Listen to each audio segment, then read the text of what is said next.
C'est l'histoire d'un pays qui a tout pour être heureux, alors que ses habitants meurent par millions. Un pays africain qui regorge de ressources naturelles et qui, en gros, depuis 15 ans, ne connaît que la guerre. Au moins 2 millions de morts, certains disent le double, près de 2 millions de personnes déplacées. C'est le prix d'ores et déjà payé par le Congo, l'ancien Congo belge, le Zaïre de Mobutu, devenu depuis une bonne décennie la RDC, la République démocratique du Congo. République, oui. Congo, c'est son nom. Mais démocratique, la question se pose. Elle se pose d'une manière d'autant plus insistante que Kinshasa, la capitale de la RDC, doit accueillir le 14e sommet de la francophonie. Or, ni le président, ni le pays ne sont exempts de critiques sur la réélection du chef de l'État. D'abord, Joseph Kabila, une réélection entachée en décembre dernier de nombreuses irrégularités. Critiques sur le fonctionnement du pays, ensuite, entre corruption endémique, insécurité généralisée, combats meurtriers, surtout dans l'est du pays, les deux régions du Kivu, des combats qui ont repris ce printemps et qui jettent en ce moment même plus de 300 000 civils sur les routes ou dans les forêts. Géopolitis décrypte la situation de ce pays qui est, après l'Algérie, la plus grande nation du continent africain. Immense, ce pays du Congo. Et c'est aussi pour cela qu'il est si difficile à contrôler. La RDC, le Congo, c'est 4 fois la France, 58 fois la Suisse. C'est 73 millions d'habitants. Attention d'ailleurs à ne pas le confondre avec le voisin, le Congo-Brazzaville, un petit voisin puisqu'il ne compte lui que 5 millions d'habitants. Alors, pauvre, le pays l'est, avec un PIB par habitant de 224 €. Seulement 3 Congolais sur 4 n'ont pas accès à l'eau potable. Seulement 1 sur 10 à l'électricité chez lui. Les 2 tiers de la population vivent en dessous du seuil de pauvreté avec en moyenne 1,25 $ par jour. Mais riche, le pays l'est bel et bien avec ses réserves naturelles colossales. Ne dit-on pas du Congo qu'il est à lui tout seul un scandale géologique? 34% des réserves mondiales de cobalt, 10% des réserves de cuivre, sans oublier le diamant, l'or, l'uranium, le coltan, l'étain et bien sûr le pétrole. Alors, quelle face de la RDC verront donc les participants à ce 14e sommet de la francophonie? Ce sommet, l'Organisation de la francophonie l'avait voulu, Joseph Kabila l'avait accepté, c'était à Montreux il y a 2 ans. Le sommet de Montreux a eu à décider du pays hôte du prochain sommet, de berge du lac Léman à celle du majestueux fleuve Congo. Son choix s'est porté sur mon pays, la République démocratique du Congo. Cette décision est une grande marque de confiance et l'honore le peuple congolais. Cela dit, n'ayons pas la mémoire courte, lorsque le président Kabila a été officiellement investi après sa réélection de 2011, aucun grand de ce monde n'est venu à Kinshasa pour la cérémonie. Paris, Bruxelles et Washington avaient dénoncé les irrégularités du scrutin. Même les alliés les plus fidèles de Kabila s'étaient abstenus. Il y a un dicton africain qui s'applique à la région du Congo et qui dit ceci: au Congo, le pire n'est jamais sûr, mais il demeure toujours probable.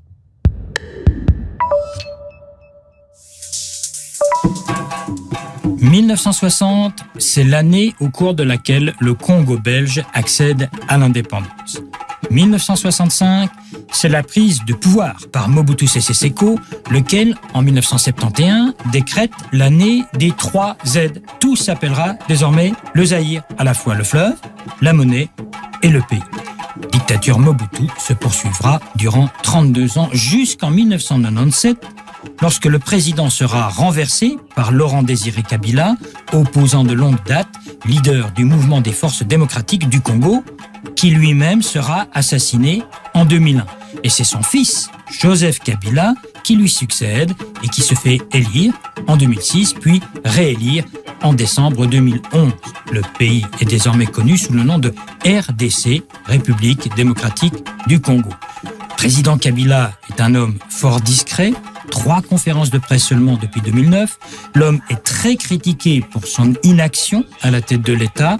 En 6 ans, l'administration n'a pas été réorganisée. Le secteur minier n'a pas été assaini, la corruption est chronique, les finances désorganisées, au point que l'aide internationale représente la moitié du budget de l'État.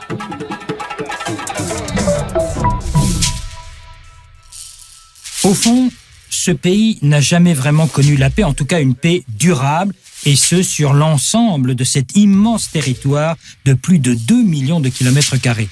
Au-delà des horreurs liées à la guerre d'indépendance et aux menées sécessionnistes de certaines régions, au-delà des tragédies liées au régime de Mobutu, le Congo sera l'une des grandes victimes des suites du génocide au Rwanda, avec des massacres dès 1994 dans l'est du pays, notamment dans les deux provinces du Kivu, nord et sud. Des réfugiés hutus rwandais affluent par centaines de milliers, des mouvements rebelles se heurtent à l'armée officielle, incapable de protéger les populations, quand certains de ces éléments ne font pas tout simplement défection. La guerre, c'est celle aussi que se livrent tous les mouvements armés congolais ou étrangers pour le contrôle des minerais, or, diamants, manganèse ou étain, les revenus de ces richesses naturelles venant alimenter financièrement tous les belligérants en armes et en divers moyens logistiques. Dès 2008, on assiste à une reprise des combats entre rebelles hutus de la région et rebelles congolais, toujours dans cette région du Kivu. La situation s'était quelque peu calmée depuis 2010, mais les troubles ont repris en cet été 2012 à grande échelle, avec des rebelles soutenus, disent les Nations Unies, par le Rwanda voisin, lequel dément toute participation à ces mouvements de révolte. La communauté internationale dépense beaucoup d'argent pour aider la RDC. Depuis 5 ans, on estime à 14 milliards de dollars le total des budgets internationaux alloués à divers programmes d'assistance au pays. L'impact d'un tel investissement reste à démontrer.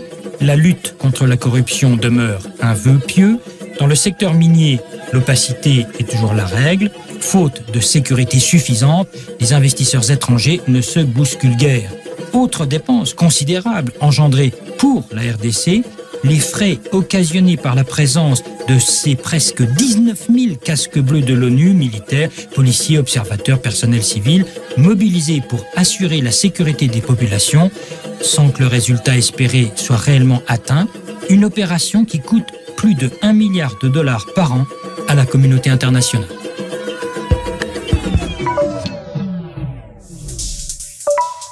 L'invité de Géopolitis, Jean-Pierre Liniego Kabirigi, vous êtes congolais, vous habitez à Goma, donc ces provinces dont on parle, vous êtes sociologue, vous êtes impliqué dans divers mouvements, vous avez même enseigné les conflits, la résolution des conflits, mais ce qui nous intéresse surtout, c'est que vous êtes un homme de paix et vous faites partie de cet ensemble de l'initiative de paix de Genève pour la région des Grands Lacs. Première question, est-ce que vous y croyez encore à la paix dans votre pays et plus particulièrement dans ces deux provinces du Kivu? Vous y croyez encore? Si je n'y croyais pas, j'arrêterais de faire ce que je fais pour le moment.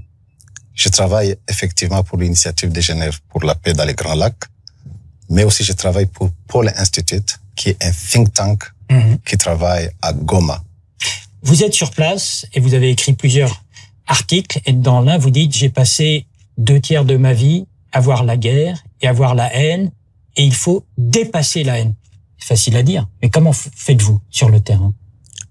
Appartenir à la province du nord ou du sud Kivu, être né à Bukavu, au sud Kivu, signifie que, effectivement, une bonne partie de ma vie, je l'ai passée à vivre la guerre, à vivre la haine, à voir des cadavres, et je crois qu'il faut que ça s'arrête. Qu'est-ce que j'ai fait? J'ai travaillé sur ces questions. J'ose y travailler parce que c'est pas évident. Je pose les questions. Je travaille avec les communautés pour les rapprochements entre les communautés, pour que les différences deviennent des choses qu'on gère ensemble, pour que les gens sortent aussi de la misère. Qu'est-ce qui se passe? Pourquoi ça recommence tous les 4 ans, 5 ans ou plus? Je crois que c'est une longue histoire. Ça ne date pas d'aujourd'hui. Il y a des racines profondes qui datent d'il y a longtemps et d'autres racines actuelles. Dans cette région-là, nous avons des pays qui, pendant de longues années, pendant des siècles, ont partagé pas mal de choses. Nous avons des ethnies, des tribus qui dépassent les frontières. Vous connaissez l'histoire de 1885. et avec les partages de l'Afrique entre les puissances, ces réalités-là existent. Mais il y a aussi actuellement des échanges entre médecins, entre les enseignants. Si je prends un exemple de là où je vis, entre Goma, qui est la ville au nord Kivu, et Gisenyi, la ville au Rwanda, il n'y a pas moins, d'après nos études, de 25 000 personnes qui traversent chaque jour de part et d'autre. Ce sont des étudiants, ce sont des élèves, ce sont des médecins, ce sont des femmes qui portent sur leur tête des produits alimentaires de part et d'autre. Cette réalité-là existe. Il manque un accompagnement responsable au niveau de la politique, au niveau de la gouvernance. Au niveau de la gouvernance. C'est ça qui manque. Il y a des organisations comme la Communauté économique des Pays des Grands Lacs, il y a les structures naissent, mais il manque, je dirais, un pouvoir local qui puisse aider ça. Vous dites aussi dans un certain nombre de vos écrits que finalement, les victimes sont complices de leur propre silence. C'est-à-dire qu'à force de se taire, de ne pas hurler leur désespoir, finalement, elles finissent par accepter. On peut lutter contre cet état de fait? C'est pour cela que nous avons écrit ces livres sur le dépassement de la haine. Ces livres sont écrits par des gens de différentes ethnies, de différents pays, de ces trois pays, le Burundi, le Rwanda et le Congo, où les gens parlent à visage découvert. Les gens ne se cachent pas, ils présentent leurs identités et leurs photos dans les livres, et ils témoignent comment ils ont travaillé pour dépasser cette situation qui nous détruit, qui détruit chacun d'entre nous. Il y a une partie de votre famille, de votre entourage, vous le dites. Hein? Bien sûr. Il y a peu de gens qui, au Burundi, au Rwanda et au Congo, n'aient pas été victimes de quelque chose en perdant des membres de famille, en souffrant physiquement. Bien, il faut qu'on s'en sorte ensemble aussi. Qu'est-ce que vous attendez d'un événement, entre guillemets, politique comme le sommet de la francophonie? Une prise de conscience du monde entier? Ou ce qui serait peut-être mieux, une prise de conscience sur place?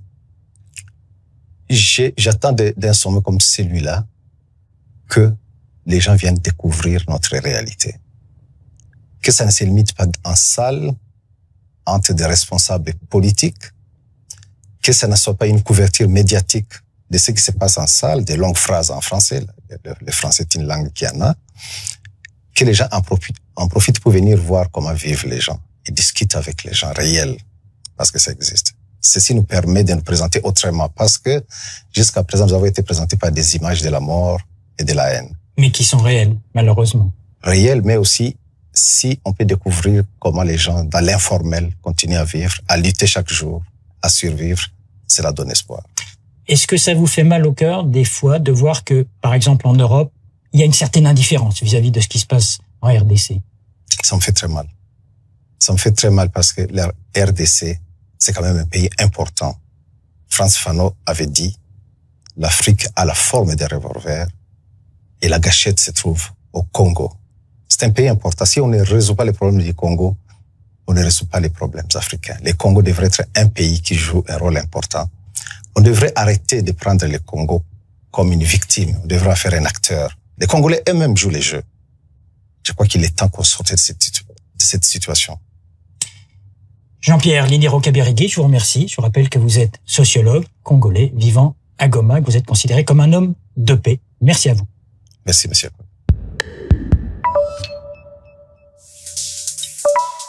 Ainsi donc, et puisque ce sont là les valeurs véhiculées par la francophonie, il faudra parler au Congo de la démocratie, de la liberté de penser, du respect de la justice, de la lutte contre la corruption, des efforts en matière de gouvernance, de la répartition des richesses et des ressources. Il faudra non seulement en parler, mais constater que ces valeurs-là, au-delà ou en dépit du partage d'une langue commune, le français, ces valeurs ne sont ni retenues ni pratiquées en République démocratique du Congo.